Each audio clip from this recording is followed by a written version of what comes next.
RBI की राहत 450 दिन एक्सपोर्टर्स के लिए लाइफलाइन बने। तो दोस्तों, पहले एक जरूरी बैकग्राउंड है जो इसका समझना हमारे लिए बहुत जरूरी है। जब कोई भारतीय एक्सपोर्टर विदेश को माल भेजता है तो वो पहले माल बनाता है या प्रोक्योर करता है और उसके बाद भेजता है। फिर पेमेंट का वो इंतजार करता है और इस पूरी प्रोसेस में उसे लोन चाहिए, वर्किंग कैपिटल। वो लोन प्री शिपमेंट क्रेडिट और पोस्ट शिपमेंट क्रेडिट के रूप में उसको मिलता है।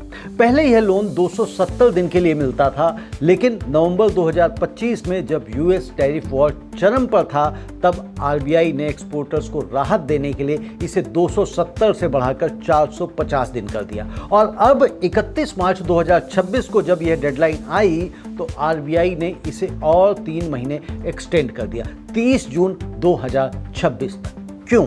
सवाल यह है कि क्यों कर दिया? क्योंकि वेस्ट एशिया में युद्ध है, हॉर्मुज बंद है, शिपिंग रूट्स बदले हैं, फ्रेट महंगा है और एक्सपोर्टर्स कह रहे थे जो पेमेंट टाइमलाइन पहले थी वो अब फिजिकली पॉसिबल नहीं है। तो आरबीआई ने इन सभी रिप्रेजेंटेशंस को सुना और reserve bank of India trade relief measures directions 2026 जारी किए। इसके तहत 3 बड़े फैसले। पहला, प्री शिपमेंट और पोस्ट शिपमेंट दोनों के लिए 450 दिन का क्रेडिट 30 जून तक किए गए सभी डिस्बर्सल्स पर लागू होंगे। दूसरा, एक्सपोर्ट प्रोसीड्स रियलाइज करने और रिपाट्रिएट करने की टाइमलाइन जो पहले 9 महीने थी उसे नवंबर 2025 में 15 महीने हुई थी और वो 15 महीने ही रहेगी। तीसरा, अगर पैकिंग क्रेडिट फैसिलिटी में शिपमेंट डिस्पैच नहीं हो सकी तो एक्सपोर्टर डोमेस्टिक सेल प्रोसीड्स से ये किसी दूसरे एक्सपोर्ट ऑर्डर की प्रोसीड्स से उसे सेटल कर सकता है। यह सब रेगुलेटेड एंटिटीज पर लागू है, commercial banks, cooperative banks, NBFC factors सभी।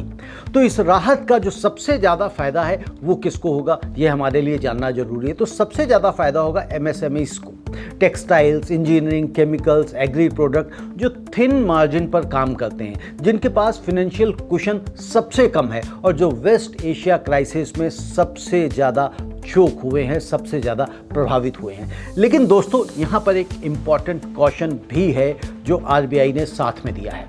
आरबीआई ने इस पर क्या कहा है? आरबीआई ने कहा है कि बैंक्स को यह सुनिश्चित करना है कि यह रिलीफ एवरग्रीनिंग के लिए इस्तेमाल ना हो, यानी पुराने स्ट्रेस्ड लोन्स को नए लोन की आड़ में छुपाया ना जाए।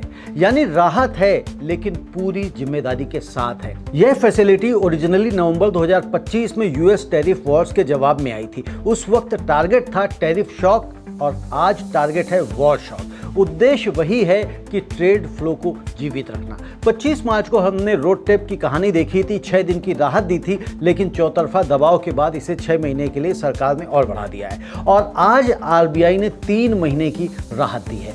तो दोनों मिलाकर एक सिग्नल है कि सरकार और आरबीआई दोनों एक्सपोर्टर्स की तकलीफ समझ रहे हैं, लेकिन यह स्ट्रक्चरल सॉल्यूशन नहीं है, यह इमरजेंसी कुशन है और हमें स्ट्रक्चरल सॉल्यूशन की तरफ बढ़ना होगा, रूट कॉज में जाकर ट्रीटमेंट करना होगा, ना कि दर्द होने पर पेन किलर को इलाज के रूप में देखना होगा।